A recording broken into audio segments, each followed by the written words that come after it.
In our region of the Third World, the growth of cities is faster than what could explain the natural increasing number of inhabitants born in the same city. It is agreed in the existence of a large-scale migratory flow of rural to urban areas. It is also agreed that this migratory flow exists that produces in similar. The form that migration takes varies among regions, with the case that in Africa and Asia the male population predominates among rural urban migrants. In addition, in Africa present a considerable amount of circular or seasonal migration.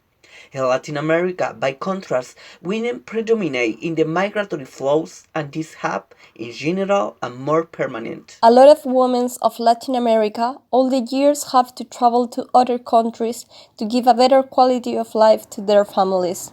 But for many of them, their work conditions are so bad and complicated. Even a lot of them work like slaves in their working places. This is an important topic to talk about because it affects a lot of women and to a lot of families in Latin America and in the whole world. It happens for too many years and it continues in actually even with more frequency. The reasons for them to abandon their countries and families are so many. But the most common are the political, economic, and social challenges that have given rise to pervasive insecurity and desperation. In the first place, the crime, because Latin America and the Caribbean is the most violent region of the planet. It concentrates nearly 40% of the global homicide despite containing only 8% of the world's population. Although the major part of the region's economies have strengthened over the past decade, many countries like Venezuela have an enormous amount of poverty. Also in countries like Guatemala, the drought and crop disease have created an epidemic of hungry people who already were living in subsistence conditions. Also, many whole families have to flee their country for political reasons. It means that people who oppose the government in their country have to run to other countries for fear or dying or being in jail and being tortured. Women represent slightly less than half of all international migrants in 2019, and it decreased slightly from 49% in 2000 to 48% in 2018. In contrast, in Latin America, women represent 50.2% of migrants, surpassing the percent of men. The highest proportion of female migrants was in North America, 52%, and Europe, 51%, and the lowest was in Sub-Saharan Africa, 47%, and Western Asia, 36%. In terms of birthplace, 1/3 of all international migrants come from only 10 countries. The country leading this section is India, with 18 million people, followed at a considerable distance by the 12 million Mexicans living abroad, along with 11 million Chinese and 10 million Russians. The Mexican population leads the list of Latin countries with the highest immigration, followed by Peru and Venezuela. Migrant women make the decision to move or are forced to do so in order to get married.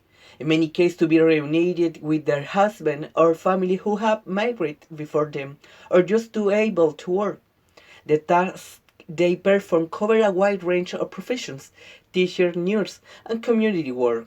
They are domestic worker, maid, caretaker of sick people. Many others work as farmer, waitress, working in factory where they are exploited. Others ends up working as entertainers, sex workers, and receptionists. Many migrant women lack citizenship or permanent residence in the country where they are employed, which limit their participation in society. Considering that many live in precarious conditions with children and without any support network. That is why it is relevant for them to obtain a legal stay in the country, saying it is the only way to able to get decent jobs. Migrants often have to deal with the difficult right to social, economic, and cultural policies, or the lack of a legal identity of their own or for their family members. Female migration can be made even more difficult by problems in the family sphere, such as access to alimony, divorce proceedings, among others. The possibility of transforming the quality of life of the population to their origin countries can have a very high cost, a cost that leads us to see the darkest side of migration, from the contemporary slavery of trafficking victims to exploitation of domestic workers. According to the International Labour Organization, worldwide there are 2.45 million victims of trafficking working in exploitative conditions. It is estimated that between 600,000 and 800,000 women, men, and children are trafficked across international borders each year. 80% of them are women and girls who are forced into sex work, unregulated domestic work, or work in factories where are exploited. According to the study by Domestic Work United, there are 33% of domestic workers experienced some form of physical or verbal abuse, often because of their race or immigration status. Also, they are prey to crime or drug trafficking cartels because a lot of them don't have other ways to cross the frontiers.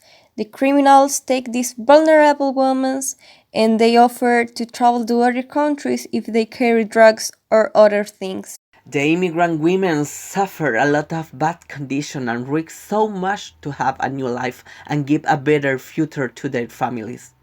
For many reasons, they sacrifice even their life in the search and are prey to the prostitution, the abuse, and to the criminal cartels.